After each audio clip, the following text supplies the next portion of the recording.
Salut Dorno, bonjour à tous.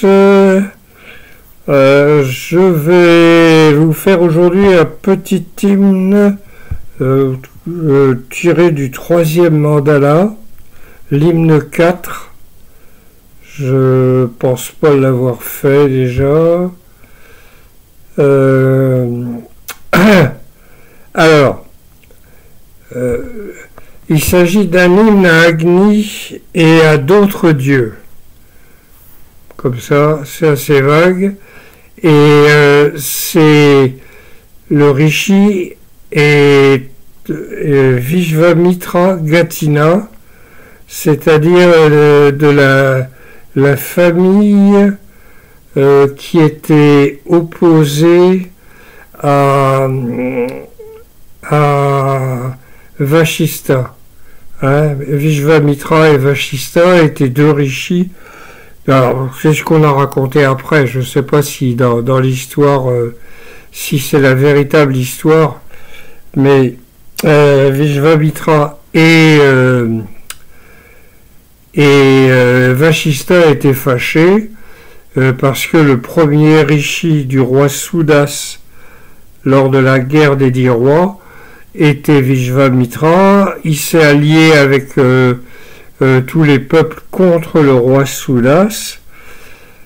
Le roi, attention, je dis roi, c'est Raja, hein, c'est pas à prendre comme Louis XIV ou Charles III, ça n'a pas grand chose à voir.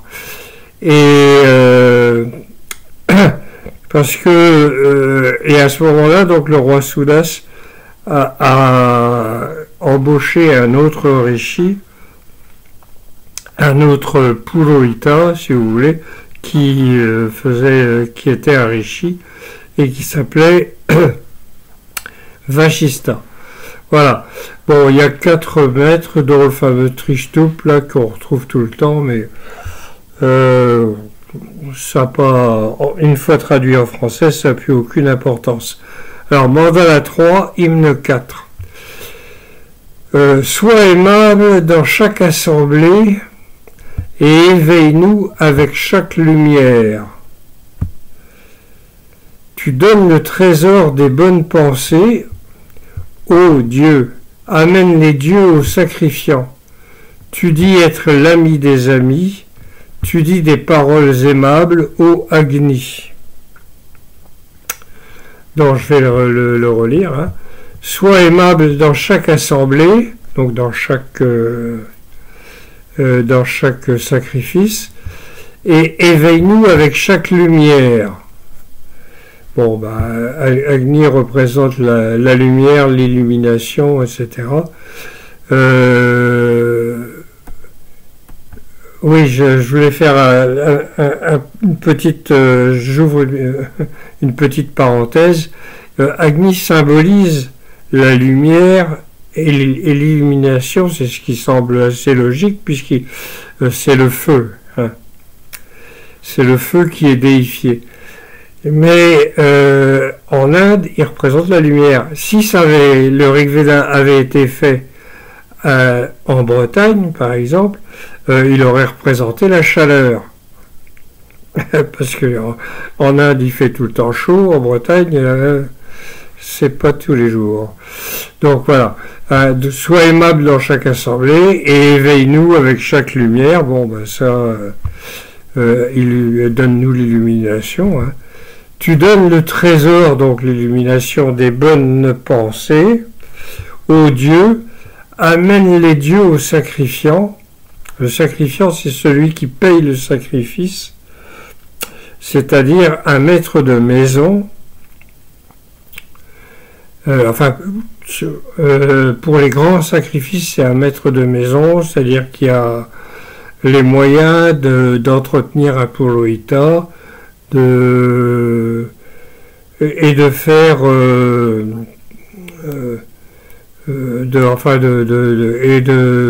mener disons que c'est quelqu'un qui est assez riche et qui a les moyens, qui a peut-être du pouvoir, et tous ces gens-là devaient boire le soma. Alors, tu dis être l'ami des amis, oui, tu dis des paroles aimables au Agni. Agni, que les dieux Mitra et Varuna vénèrent quotidiennement 3 fois par jour. Tanupat enrichit notre sacrifice par le doux qui vit dans le beurre clarifié avec respect. Agni, que les dieux Mitra et Varuna vénèrent quotidiennement 3 fois par jour. Donc 3 fois par jour, c'est la consommation du soma. Au lever du soleil, à midi et au coucher du soleil. Donc je vous rappelle que le soma c'était plus que très probablement de la psilocybine.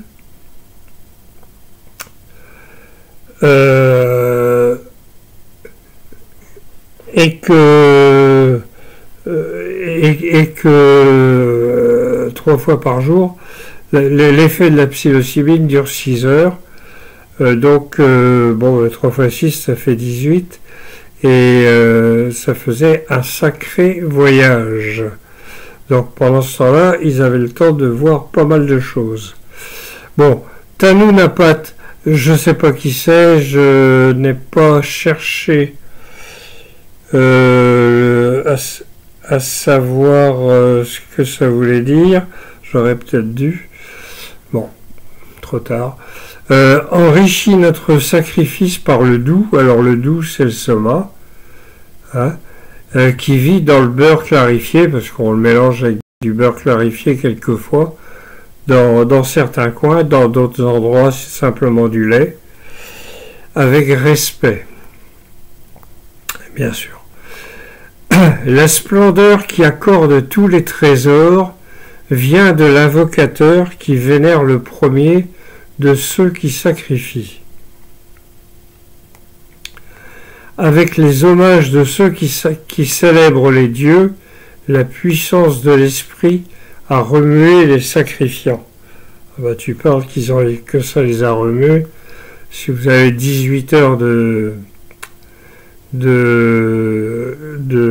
voyage interne et externe, c'est quelque chose. Hein.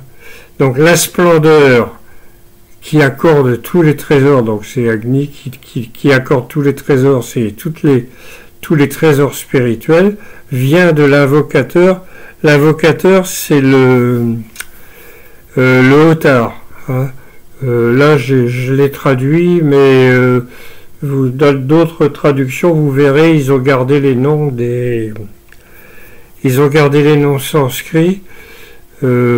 Bon, moi j'ai préféré traduire, chacun son truc. Alors, la splendeur qui accorde tous les trésors vient de l'invocateur qui vénère le premier de ceux qui sacrifient. Qu'est-ce que ça peut vouloir dire? Qui vénère le premier de ceux qui sacrifient. Ceux qui sacrifient, c'est donc le sacrifiant et sa femme. On ne vénère pas plus l'homme que la femme, hein, contrairement à ce qu'on pourrait croire, puisqu'ils boivent le soma tous les deux. Le premier qui sacrifie, ça peut être aussi Agni lui-même, parce que quand on allume le feu, on y verse, on lui fait quelques offrandes, pas forcément du soma dès le départ. Il y a même des petits gâteaux qu'on met dedans quelquefois. Bon. Avec les hommages de ceux qui célèbrent les dieux, la puissance de l'esprit a remué les sacrifiants. Alors, avec les hommages de ceux qui célèbrent les dieux, donc ça c'est les prêtres qui chantent ou qui répètent les mantras ou qui les chantent, enfin les mantras, les shlokas des hymnes, hein. Vous savez que c'était pas, ils disaient pas les hymnes en entier, sauf une ou deux fois durant les 4 jours, les 5 jours, je veux dire. Autrement, c'était toujours des shlokas qui étaient retirés d'un hymne et qui étaient répétés plusieurs fois. Alors voilà, le chanteur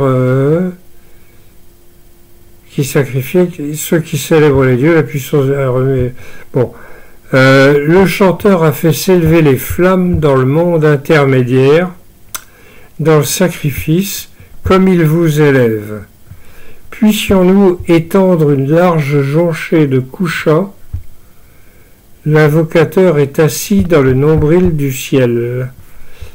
Le chanteur, donc c'est un des prêtres, je ne sais plus lequel, a fait s'élever les flammes dans le monde intermédiaire,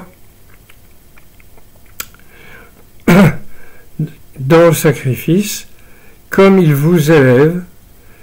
Donc il a permis au feu de s'allumer, et en même temps il élève les sacrifiants, et puis les dieux et tout le monde. Puissions-nous étendre une large jonchée de couchas. L'invocateur est assis dans le nombril du ciel. Puissions-nous étendre une large jonchée de couchas. La jonchée de couchas, c'est de l'herbe, une herbe plus ou moins sacrée, enfin plus que moins d'ailleurs, une herbe sacrée sur laquelle s'assoient les prêtres, le sacrifiant, et ils invitent les dieux à venir s'asseoir aussi dessus. Donc voilà, hein, puissions-nous étendre une large jonchée de couchas, mais ça c'est pas difficile, ils le font avant, dans les jours qui précèdent la consommation du soma. L'invocateur est assis dans le nombril du ciel. Alors le nombril du ciel, je ne sais pas ce que ça peut être. Je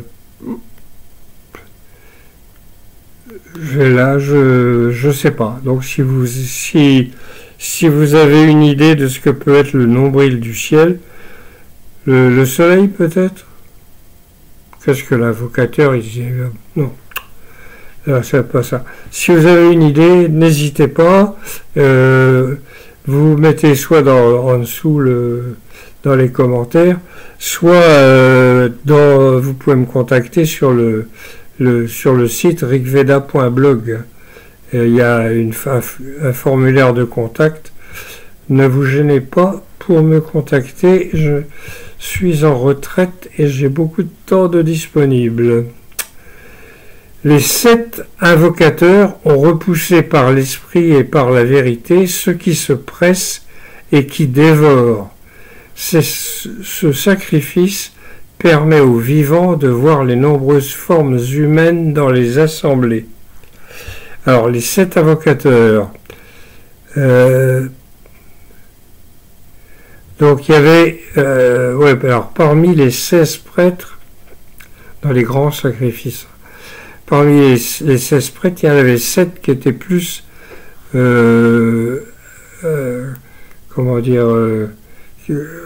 qui étaient plus chargés des invocations, ont repoussé par l'esprit et par la vérité ceux qui se pressent et qui dévorent, c'est-à-dire tout ce qui nous empêche et tout ce qui empêche de s'élever spirituellement.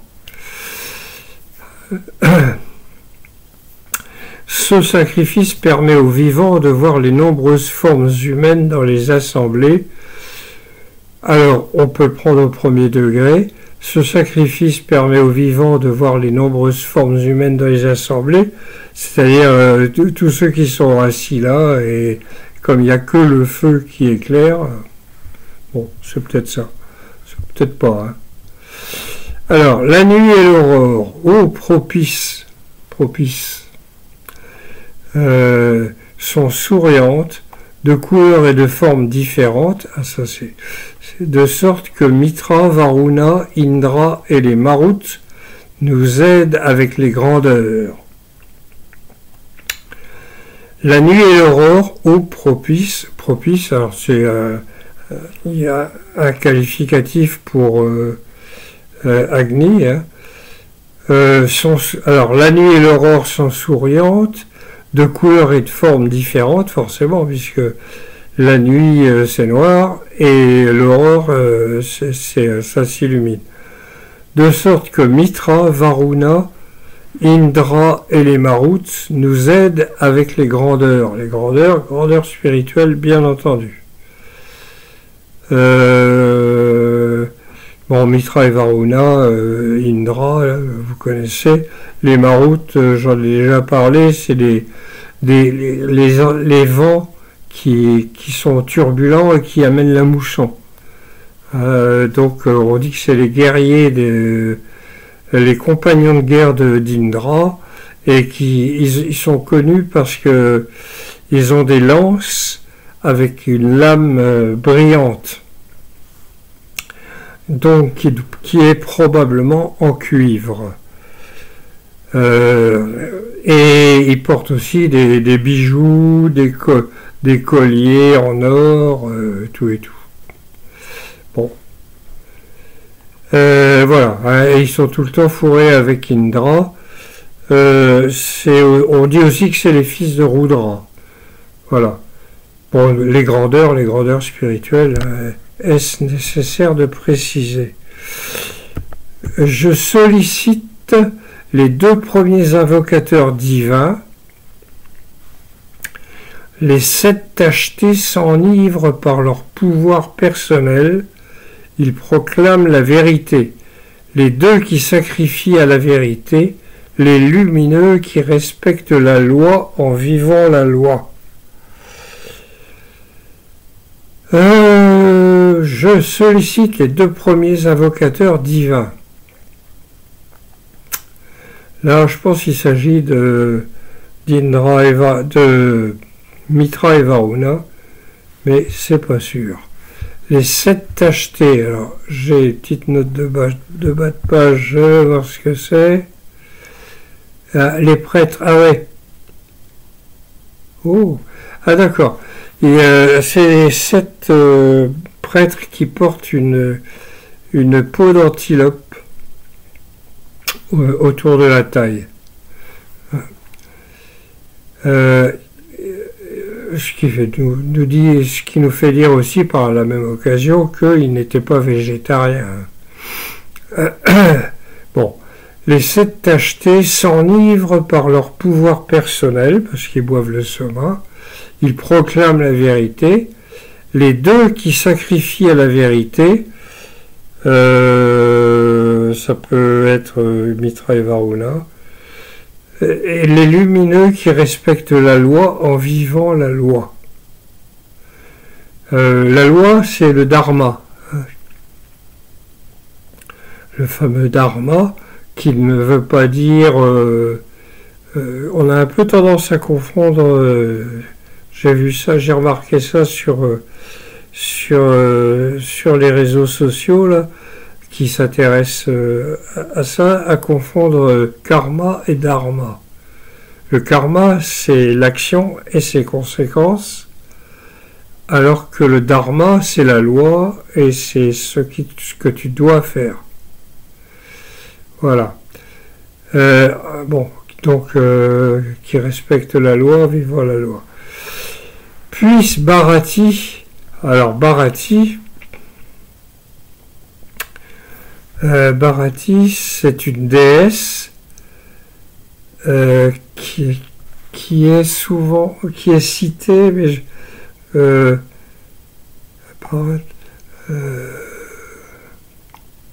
c'est le féminin des Bharata, de la famille des Bharata. Donc c'est une déesse qui est en rapport avec les Bharata, la famille des Bharata, dont venait le roi Sudasa et son grand-père Divodasa, qui a eu ses problèmes avec les Dasyus et tout ça, mais longtemps plus tôt, enfin longtemps, à peu près un siècle plus tôt. Ila, en harmonie, Ila c'est une autre déesse, en harmonie avec les dieux, Agni avec les humains, Sarasvati avec les rivières, ça c'est normal. Venir ici, les 3 déesses s'asseoir sur la jonchée de Kusha. Donc je vais vous le relire parce que là, avec tout ce que j'ai coupé, c'est pas... Puisse Bharati avec ses éloquences, Ila en harmonie avec les dieux, Agni avec les humains, Sarasvati avec les rivières, venir ici, les trois déesses, s'asseoir sur la jonchée de Kusha. Pourquoi ils ont mis Agni au milieu, ça je ne sais pas. Hein, il y a Bharati, Ila et Sarasvati qui sont les trois déesses, enfin qui sont trois des déesses parce qu'il y en a plein d'autres. Et Sarasvati, c'est la fameuse rivière qui est une déesse. La fameuse rivière qui, une fois asséchée, met fin à la civilisation et au Rig Veda.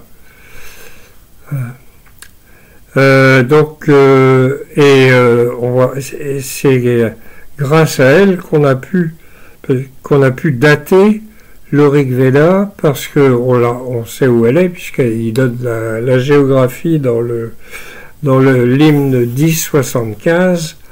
Donc la géographie est donnée, donc il suffit de lire. Vous avez des gens qui vous disent « Oh, Sarasvati, si ça se trouve, c'est en Afghanistan, ou bien c'est dans un autre endroit, ou bien ça n'a jamais existé, tout ça. » Oh, c'est simple. La géographie est donnée dans le 1075, donc il suffit de lire. Voilà, c'est pas compliqué. Alors ça a été évidemment étudié par des géologues, des hydrologues, un tas de scientifiques occidentaux, mais surtout indiens, parce qu'ils ont aussi beaucoup de scientifiques, et comme c'est leur culture et leur histoire, ça les intéresse bougrement. Alors qu'un occidental, lui, il va regarder ça, et puis après, il va aller faire des fouilles ailleurs, avec une autre culture et tout ça, où ça ne l'intéressera pas forcément. Alors venez, donc puisse Bharati avec ses éloquences, Ila en harmonie avec les dieux, Agni avec les humains, je ne sais pas ce qu'il fout là, mais bon. Et Sarasvati avec les rivières, venir ici, les trois déesses, s'asseoir sur la jonchée de Kusha. Et voici le dernier, de l'hymne. Fait croître en nous, ô Dieu, donc Agni, ô Dvashtri. Dvashtri, c'est l'artisan, c'est un dieu qui est artisan. On dit qu'il fabrique les chars, les charrettes et tout ça. Bon, je reprends parce que si je coupe à chaque fois, vous n'allez rien comprendre, c'est déjà pas simple. Fais croître en nous, ô Dieu, ô Dvashtri, le sperme généreux qui nous libère. D'où vient ce héros puissant, efficace, qui engendre l'amour des dieux par l'union des deux pierres?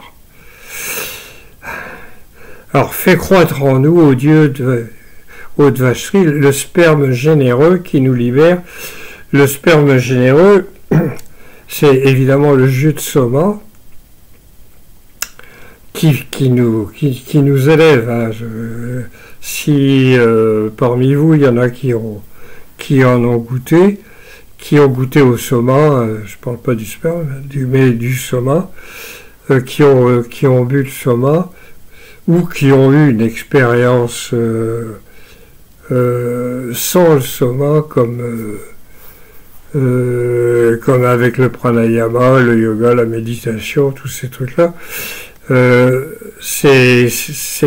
sentez que croître, vous tout d'un coup, hop, ça y est, vous y êtes. Et quand vous y êtes, alors là, vous en êtes sûr. Alors, d'où vient ce héros puissant, efficace, qui engendre l'amour des dieux par l'union des pierres, des deux pierres? Les deux pierres, c'est les deux pierres qui servent à presser le soma. Il y a la pierre qui est en dessous. Quelquefois, c'est une planche. Mais la plupart du temps, c'est quand même une pierre. Et avec une autre qui est en forme plus ou moins cylindrique, ils écrasent le le soma, ils rajoutent de l'eau, ils écrasent, ils rajoutent de l'eau, ils écrasent, ils rajoutent de l'eau, etc. D'où vient ce héros puissant, efficace, qui engendre l'amour des dieux par l'union des deux pierres? Bonne question. Bon, voilà. Donc ça, c'était un des hymnes les plus parmi les plus anciens. Ouais. Ça fait des allusions à la guerre des 10 rois, donc ça raconte pas une histoire très ancienne, parce que la guerre des 10 rois a eu lieu avec le petit-fils de Divodasa, donc le roi Sudasa, hein, qui veut dire bon serviteur, serviteur des dieux, bien sûr.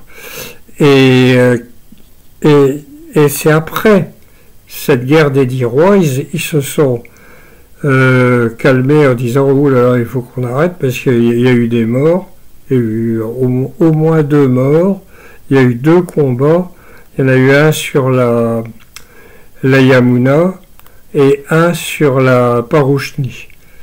Hein, donc la Yamuna, on est presque arrivé au Gange, et la Parouchni, c'est celle qui s'appelle de nos jours la Ravi, je crois. Et donc il y a eu un combat là-dessus, un combat sur la Yamuna. À chaque fois, il y a eu des morts. Donc ils se sont dit, hop, on va arrêter les bêtises et on va s'y prendre autrement. Et donc, comme ils avaient à peu près la même spiritualité, ils ont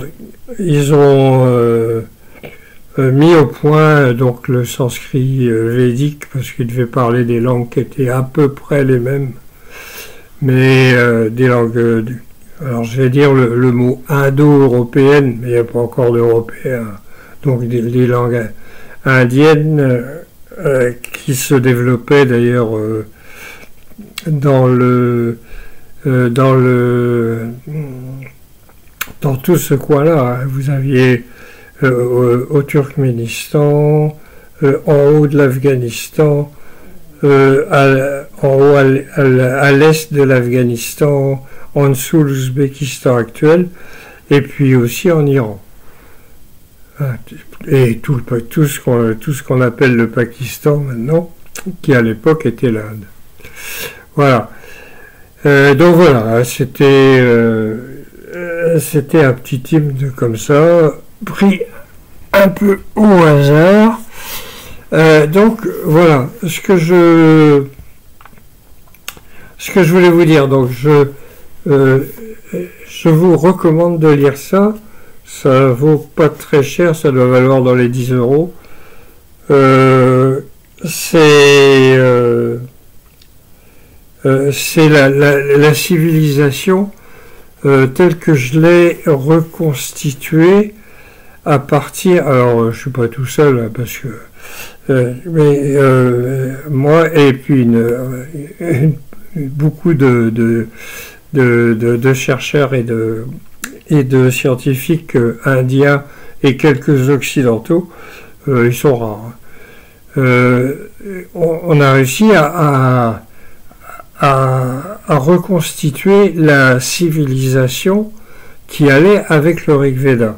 Donc c'est ce qu'on appelle très bêtement la civilisation de l'Indus, que tous ceux qui veulent pas entendre parler du védisme se demandent ce que ça pouvait être. Il y en a qui disent, comme Michel Angot par exemple, que c'était une colonie sumérienne, alors que ça n'a rien à voir avec Sumer, ni en archéologie, ni en spiritualité, ni rien du tout. Et puis, comme la géographie est écrite dedans, c'est quand même bon. Voilà, est écrite dans le Rig Veda, Mais comme les plus gros sites, enfin en tout cas ceux qui ont été fouillés les premiers comme Harappa et Mohenjo-Daro, se trouvent au Pakistan. Le Pakistan donne des autorisations de fouille au compte-gouttes et si on dit que c'est védique et que c'est... Donc là, ils le font pas. Ils vous donnent plus après d'autorisation et c'est fini.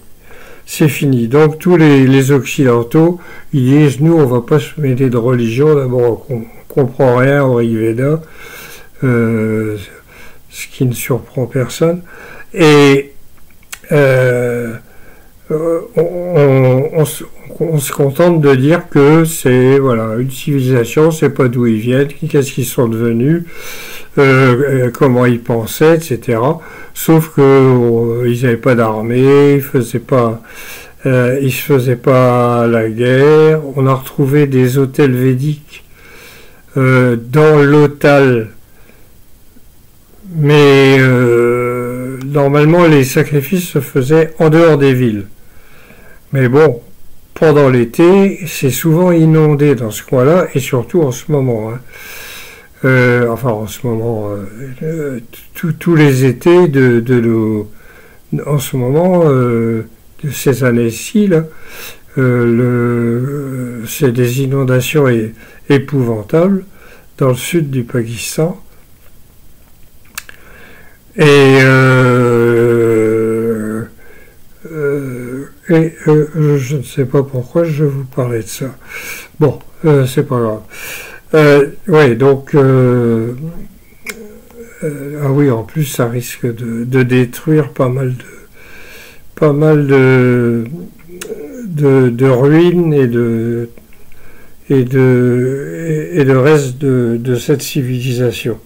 Le plus gros de la civilisation était quand même sur la Sarasvati et non pas sur l'Indus.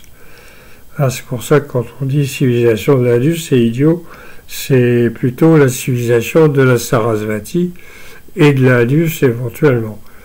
Parce que le gros de la population était sur la Sarasvati, qui elle-même est coupée en deux par la frontière. D'un côté, c'est l'Inde, de l'autre côté, c'est le Pakistan. Voilà. Donc, et jamais le Pakistan n'acceptera de reconnaître que il s'agit bien de l'Inde du Rig Veda, alors que les Indiens y tiennent beaucoup, pas tous, hein, parce qu'il y en a d'autres qui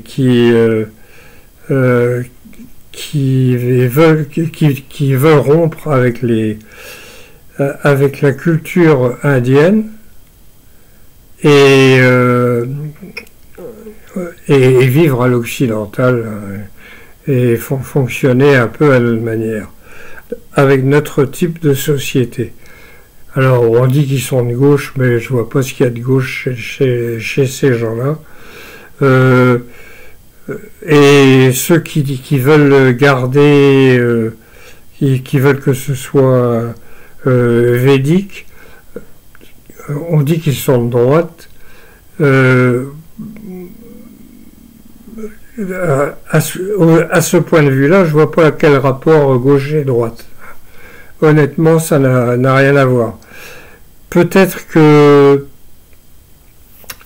dans la pratique, avec les histoires avec les musulmans, les castes, tout ça, mais ça c'est 4000 ans plus tard.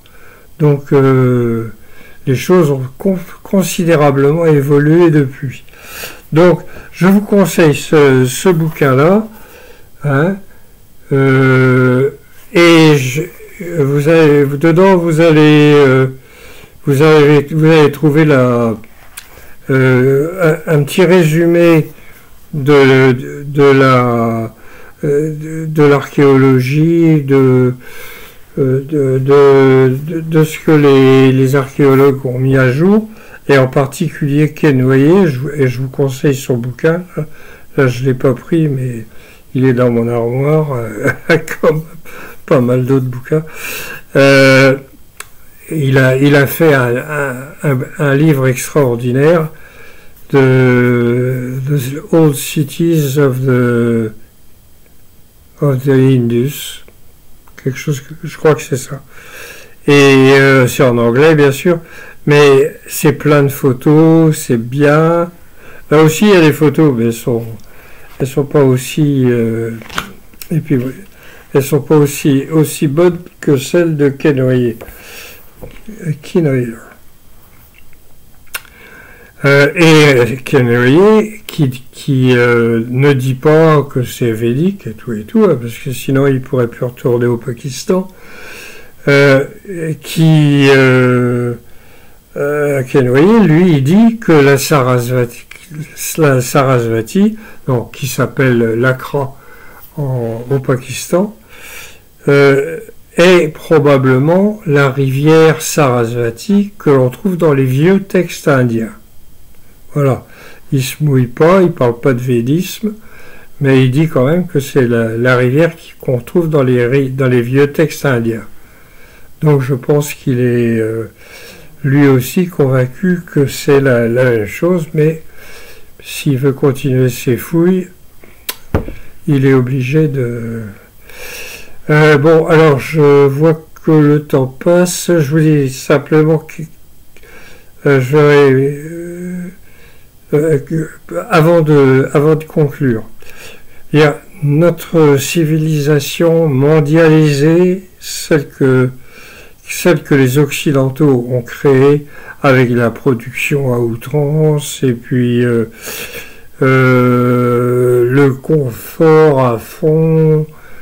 C'est pas désagréable, hein, mais voilà, tout ça en pillant les autres pays, en pillant l'Afrique, l'Inde, l'Amérique, enfin tout ce qu'on a pu faire, tout ce qu'on a pu piller, tout ce qu'on a pu nos ancêtres. Hein. Nous, on n'était pas nés, mais tout ce que nos ancêtres ont pu faire comme ravage dans le monde, c'est absolument affreux. Hein. Vraiment, on s'est conduit comme vraiment les pires des ordures. Maintenant, on va payer tout ça. Le climat, les glaciers, je vous reparlerai de ça un de ces jours. Le niveau de la mer qui peut monter d'un coup de 3 mètres, 6 mètres. Ouais, je vais vous parler juste de ça quand même. Il y a en ce moment, il y a l'Antarctique, vous savez, c'est le pôle sud. C'est un énorme continent qui est grand comme entre Brest et Moscou, si vous voulez. Hein, ça veut dire c'est grand, quoi. Alors dessus, il y a un énorme glacier qui fait jusqu'à 4 km de haut. Jusque-là, pas de problème, il est sur de la terre ferme, donc ils font un peu, mais ils font doucement. Vous voyez, au pôle Nord, c'était l'inverse, c'était un glacier qui était dans l'eau. Donc quand il a fondu, il en reste encore, mais beaucoup moins qu'avant, ça fait monter le niveau de la mer, mais doucement. Enfin, doucement, ça monte en fait plus vite que prévu. Mais pas beaucoup. Hein, on attendait pour 2024 une montée du niveau de la mer de 4 mm,3. C'est monté à 6 mm,9. Voilà. Bon, alors, par contre, en Antarctique, c'est sur de la terre ferme. Donc, pour l'instant, ça va. Le petit problème, c'est qu'il ne faudrait pas que ça change. Parce que l'Antarctique, c'est donc une grande, je l'ai dit, hein, une grande bande de terre, c'est un continent. Hein. Mais l'Antarctique ouest, c'est un archipel. Et donc, le glacier repose aussi sur l'archipel. Problème, c'est que l'eau, même si elle est très froide, est quand même moins froide que le glacier. Et donc, par en dessous, elle fait fondre le glacier, et on sait qu'un jour ou l'autre, il va y avoir une fracture dans l'Antarctique Ouest, et que le glacier risque de tomber dans la mer. Et à ce moment-là, ce ne sera pas quelques millimètres qui vont grimper, hein, ça va être 3 mètres au minimum. Enfin, il y en a qui disent plus, mais ça dépend comment se fracture le glacier.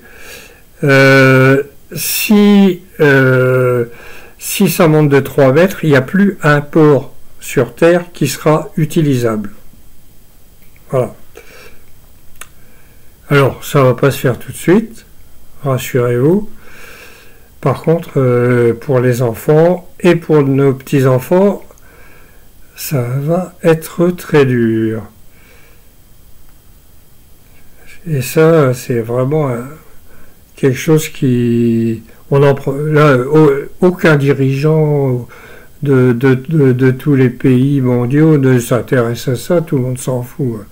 Ça les intéresse pas, eux, ils ont autre chose à faire, il faut se faire réélire, il faut être le chef, il faut montrer qu'on est plus fort que l'autre, etc. Alors que les problèmes sont là, et ils ont déjà commencé. La fin du monde a commencé il y a... Moi, j'ai choisi une date, parce qu'il faut bien dire... Je me suis amusé à ça, si vous voulez. Je pense que la fin du monde a commencé avec le Covid. Hein, une épidémie d'un petit virus qui n'était pas très méchant. Et tout s'est arrêté. On ne pouvait même plus sortir de chez nous. Il fallait s'autoriser soi-même à sortir. Là, on était en plein délire, les histoires de masques, enfin tout ça, on nous a menti, on nous a raconté un tas de saloperies. Donc, quand ça va s'aggraver, et ça va aller forcément en s'aggravant, et puis sans parler non plus de la bêtise humaine, avec les guerres, avec l'armement, où il y a des armes qui sont destructrices comme on n'a jamais eu, hein, des armes nucléaires d'une telle puissance qu'on ne sait pas quelle est la puissance, puisqu'on ne peut plus faire d'essais. Donc les gens continuent de construire des armes nucléaires très puissantes, de plus en plus puissantes, mais ils ne savent pas les dégâts que ça va faire. Alors quand on voit Hiroshima et Nagasaki, c'était une bombinette, des bombinettes, hein, des petits machins de rien du tout. Hein. Ce qui est actuellement dans les stocks, c'est beaucoup, beaucoup plus fort. Et un jour ou l'autre, il y en a bien un qui va dire « Oh oui, tiens, allez hop, j'appuie. Boum !» Ne serait-ce que... Enfin bon, non, on va pas rentrer dans la politique politicienne, mais voilà. Je vous dis, ça va s'aggraver. Et connaître le Rig Veda, ça va être utile. Je vous dirai ça pourquoi une autre fois. Je crois que j'ai déjà fait une vidéo où j'en ai déjà parlé. Et je vais préparer un bouquin, mais là... je commence à vieillir et je n'ai plus tout à fait la même énergie qu'avant. C'est comme ça. Voilà. Bon, alors, Canavo dans l'eau, salut à tous. Hein, et je vous souhaite plein de bonnes choses et que tout se passe bien pour tout le monde. Voilà. Je vais couper si j'arrive à le faire. Oh, 44 minutes, dis donc. Et je voulais faire ça en un quart d'heure. Bon, c'est raté parce que je suis un incorrigible bavard.